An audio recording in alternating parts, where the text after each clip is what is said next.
Hello everyone, good afternoon. It is Betting Weekly Game Bet Match. It's the number one tennis betting podcast and YouTube show brought to you in association with Bet Rivers, your hometown sportsbook. I am Nigel Seeley. Before I introduce you to Sean Calvert, our senior ATP Tour handicapper, please hit that subscribe button, please hit that like, be notified of all the content that's on this channel, Betting Weekly Studios. We have something for everybody. And if you're a fan of tennis, this is the right place. This is the number one tennis betting podcast and the number one tennis betting channel. Sean Calvert, good afternoon. How are you? I'm all right, thanks. Yeah, just slightly perturbed about the way I played at paddle today. I wasn't happy. You look like you've just done 6 laps on the Monaco Grand Prix.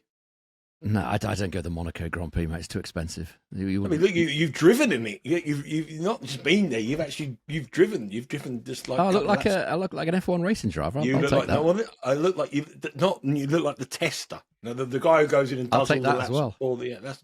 That's what he looked like. Yeah, just come I'll back take from that. doing a bit of testing for Ferrari or something.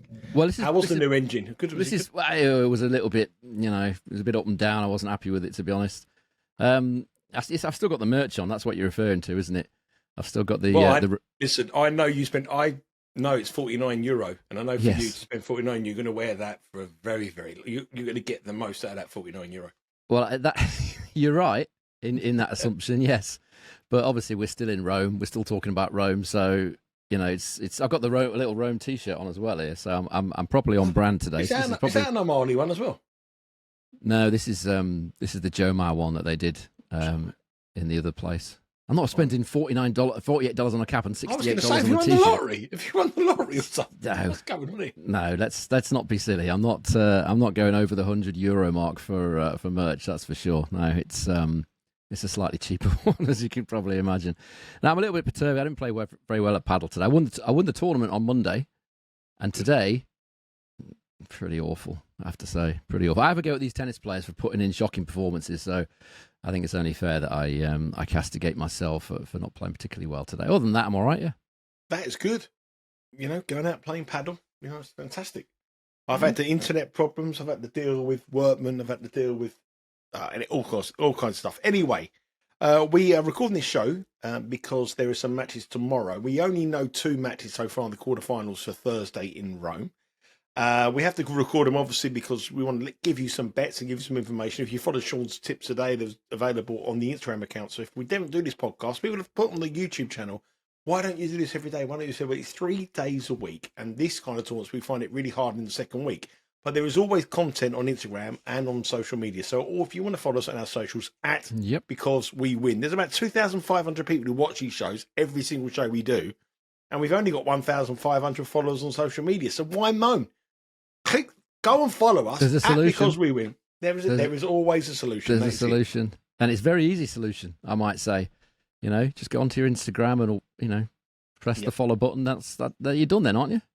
Exactly. There are sometimes, yesterday was a rain delay, which meant we couldn't preview yesterday. So now we're doing some matches. We've only got one match. We've got breaking news at the moment. Jannik will play Casper Ruud, and the prices on that match are coming out during this show. But the first match we're going to discuss is Hubert HurCA H against Tommy Paul. Now, anyone who's been with us for 3 years of doing this show will know that we have a real strong affinity for Hubert HurCA H. He's one of our favourite picks. Well, we do. I don't know about affinity. He's done well for us. I mean, he's our most profitable player. We can't. You were suggesting that we have some sort of personal affinity for him, which isn't true. But he did make a lot of money for us. If that's what you mean, yeah, definitely. Well, that's exactly what I mean. And I have an affinity for anyone who makes money for me. So Hubert HurCA H, I move him on. Is one of my favourites, and he's up against Tommy Paul. Now, this isn't the kind of matchup you would expect in a quarter-final of a clay court in Rome. But HurCA H is showing some good signs, and we've spoken about him before, potentially this time of the year, looking ahead to Wimbledon. And I know he's a triple-figure price to win Wimbledon. I tried to bet him the other week, and someone referred me to 0. So anyway, I'm not very happy about that. Didn't even get a pound on. Did not even get a pound on. He's up against Tommy Paul. They have met 5 times previously. Most of them have gone pretty much a distance, never met on a major, but in the 3 main sort of ATP Tour events, they played in the Pro Match Series as well in the UTR in 2020. Yeah. But the 3 matches have gone long, and they met last year, and exactly the same stage. Exactly the same tournament, yeah. And Tommy Paul won it 2-1. This is quite a little bit different than the betting. Tommy Paul is a heavy favourite, -220. I don't think it was that strong then. Plus 170 for Hurkacz. 2.5 is the spread, and 23.5 are the games. First of all, before we go into this match, I think the conditions have changed a little bit. It's been really hot when we were out there over the weekend. We had a rain delay yesterday, and I think there's a bit of rain around tomorrow, which may suit probably both of these players, really, if it's a bit cool. Yeah, I mean, the weather has been a little bit changeable, hasn't it? Obviously, thunderstorms, they hit quite badly yesterday, didn't they? They stopped Massetti on match point for about 3 hours. You had to come back and play 1 point about 3 hours later. I didn't like that. I hate it when there's a rain delay in a match and your guy's on the verge of winning. Rain delays often change matches, but if he'd lost that point, lost that game, that could have been very different, but it wasn't. So the forecast looks kind of the same. Thunderstorms and possible rain tomorrow afternoon, around about the same temperature, 23 degrees. As far as the stats are concerned on the matches, after 85 main draw matches, 76% holds, 68.5% first serve points won. That puts it slightly slower than the average, which is 77 and 69.4. So this year's Rome so far has just been just a touch slower than the average. As far as the weather is concerned, if it is obviously going to be drizzly, then it's going to be on the slower side. Obviously, it's already slow, but that will slow it down further. So as far as the quarterfinal stats are concerned, we're talking about a quarterfinal match here. 26% underdog winners on average in this round in the last 12 editions. And I think I mentioned on the video that I did earlier on Instagram, only 4 of the last 25 underdogs in this Rome now have won. And this is kind of what happens when you get into the latter stages of the really big tournaments. It is much harder to find underdog winners, and only 4 of the last 25 have won this Rome. That's the third round, the fourth round, and one of the quarterfinals that we've seen already. So Paul versus Hurkacz. I mean, you asked the question, was he that short last year?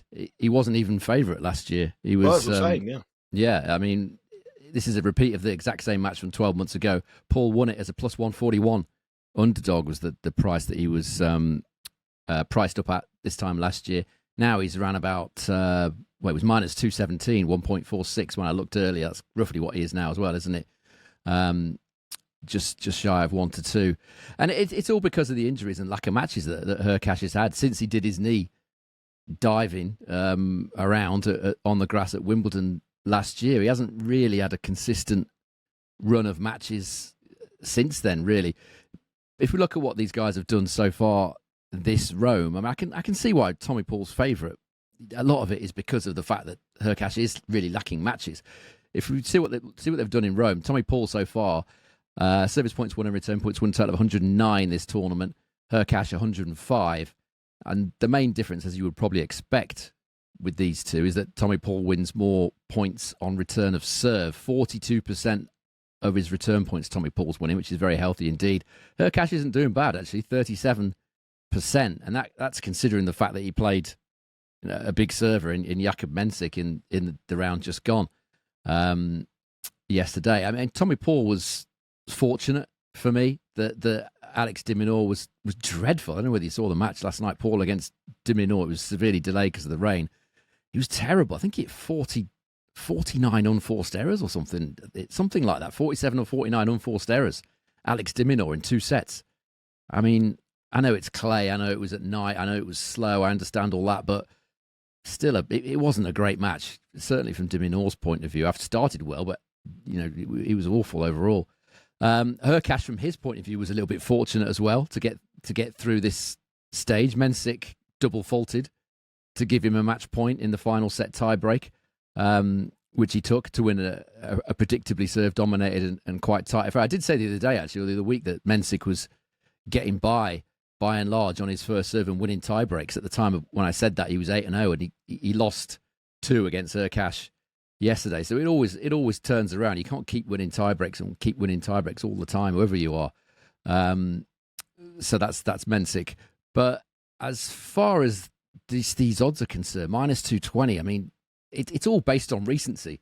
It's based on Hurkacz's physical struggles in recent times, and obviously the fact that Tommy Paul's been a very, very good player over the last sort of 12 months or so. But if you look at the head-to-head, service points won and return points won totals of the 3 matches that they've played at main level. The others were the UTS, weren't they? So we haven't got stats for those. It's dead even. Service points won and return points won totals 100 each man. So nothing in it at all. But what you would find interesting, what I found interesting about the stats of this matchup is that it's been anything but a serve-dominated encounter. If you look at the holds of serve, HurCash in 3 matches, 66% holds of serve. Tommy Paul, 71% holds of serve. Return points won. Both of these guys have won 41% of return points in this matchup. Now, 2 of the matches they've played have been in slow conditions. One was at Indian Wells, one was obviously here in Rome a year ago. The other one was on indoor hard at the Paris Masters a few years ago, so I can't remember exactly what the conditions were like that year, 2021, but it's not what you would expect. If you said to me, Paul's playing Hurkacz, the first thought that would probably enter my head would be, what price is the tie break? But not so if you look at the stats of the matchup. And if you also look at what these guys have done on clay at main level since the start of 2023, again, I'm going back a little bit here because there's just some recency bias about this price to me. On clay main level since the start of 2023, Hurkacz 69% win rate, service points won and return points won, a total of 103. Tommy Paul 63% win rate and a total of 104. So again, nothing in it when it comes to the clay stats either. So I mean, the layers are looking at this and saying Tommy Paul's in good form. Hurkacz has not had enough matches really to get back to his old level. He's down at number 31 in the world at the minute, Hurkacz, but that's not going to stay like that.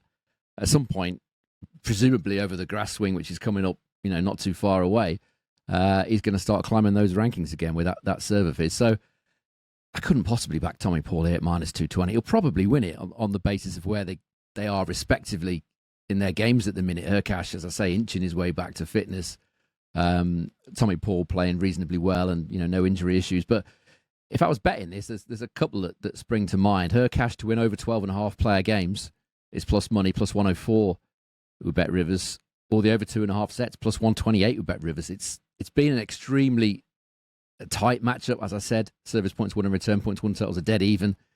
It's just priced on the fact that Hurkacz is not fully where he needs to be right now, but he's getting there. So that's where I go with this. I couldn't possibly make a case for Paul at minus 220.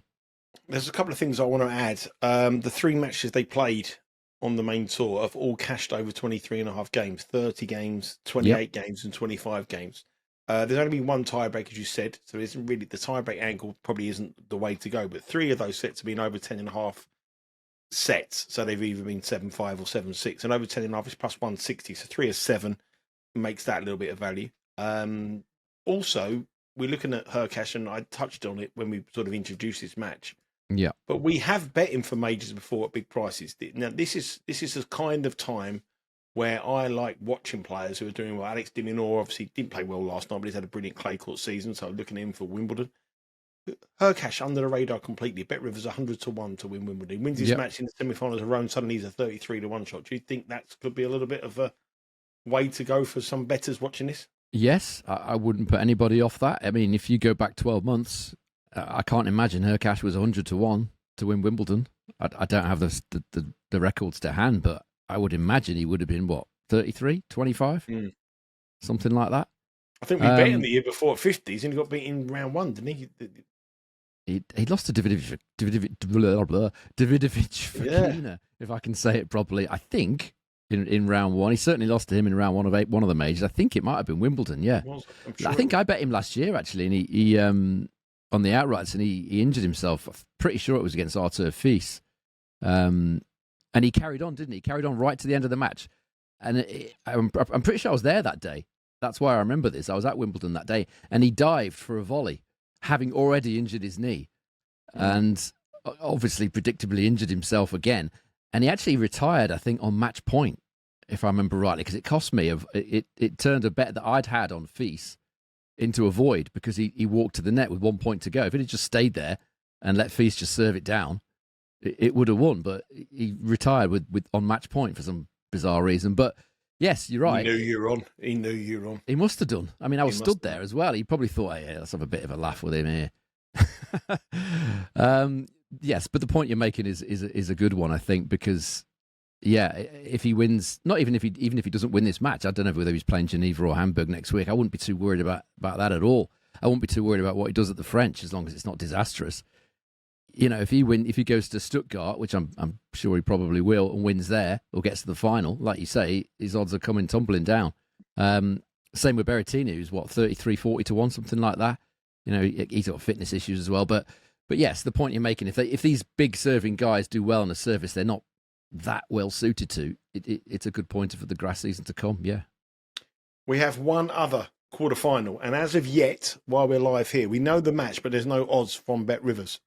But the one thing I can tell you is if you subscribe to the newsletter, Betting Weekly Insider or Betting Weekly newsletter at the bettingweeklystudios.com, you will see the Bet Rivers power ratings, and they will tell you roughly how you should bet a match between the players in the top 20. So if a player rated 100 and a player is rated 25, which on this occasion they are, you'll be minus $4 and plus $4 to 100%.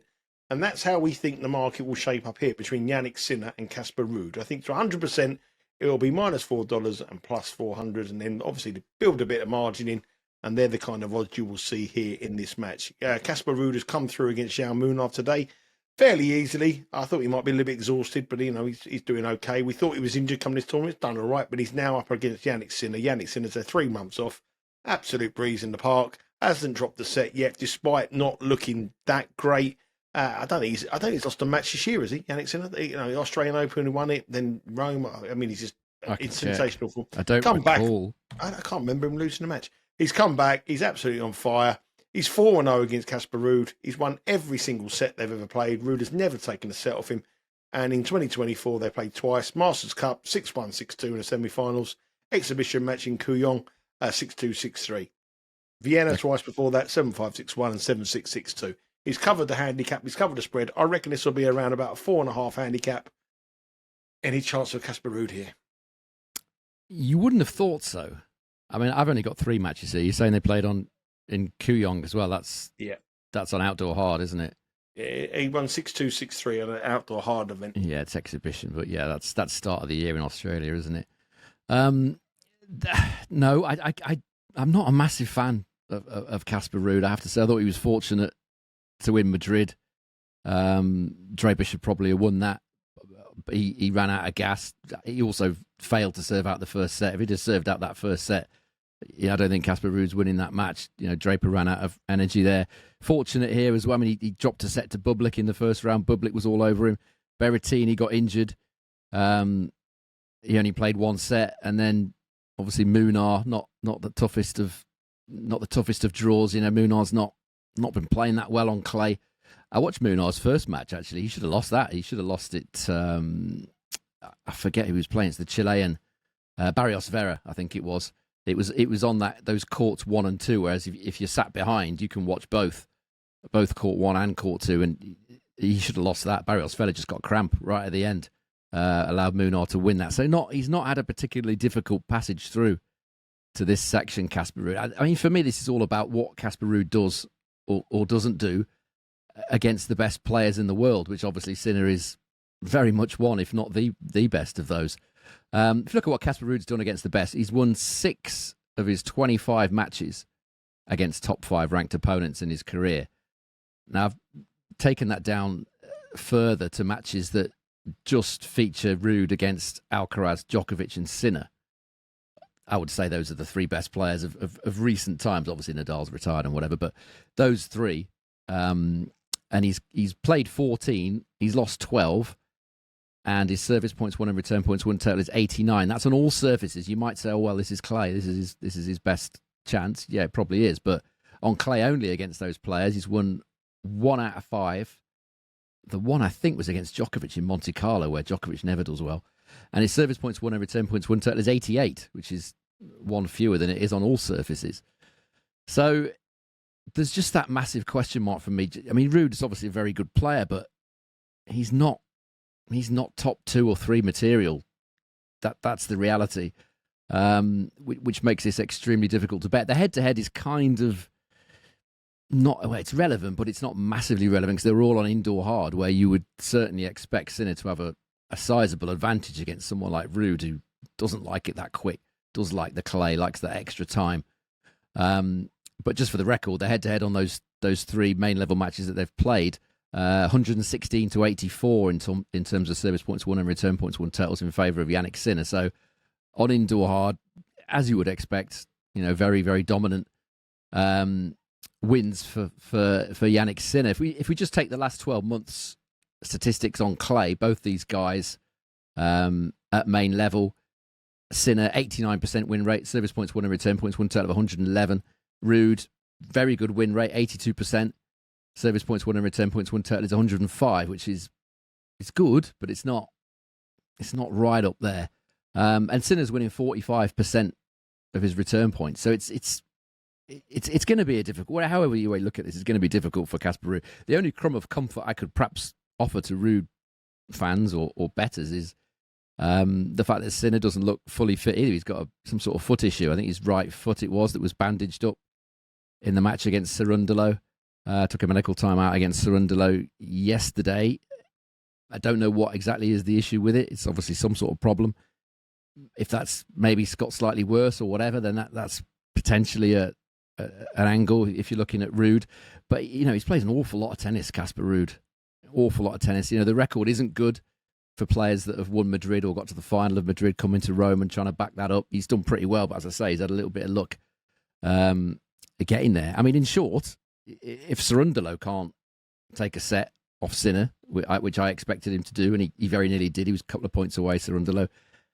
I personally rate Cerundolo slightly higher than Ruud in terms of, I know he hasn't won the titles that Ruud has, but in terms of stats, in terms of his ability to beat the best players in the world, which Ruud doesn't necessarily have, I rate him slightly higher, but I just can't see Ruud doing much here. It's difficult to find a bet. First of all, we haven't got any odds, but I know it's 1-4, so we're saying 4.5 on the handicap. I'd probably go with 2-0 to Sinner. It's not a very original bet, and it's not a great price, but I can't see Casper Ruud doing much here. Well, it's a bet that would have cashed every single time they played. 2-0 Sinner. And he hasn't lost this year. He's 10-0. He's had a 3-month rest period against an opponent who's going to be absolutely exhausted after winning his first 1,000 event. Yeah. And if you go back through the end of last year as well, Sinner is 27-0 this year. On the back of last year, on the number, beating run of 27 matches. The last time he was beaten by Hurkacz in Beijing. And he's on a 40-1.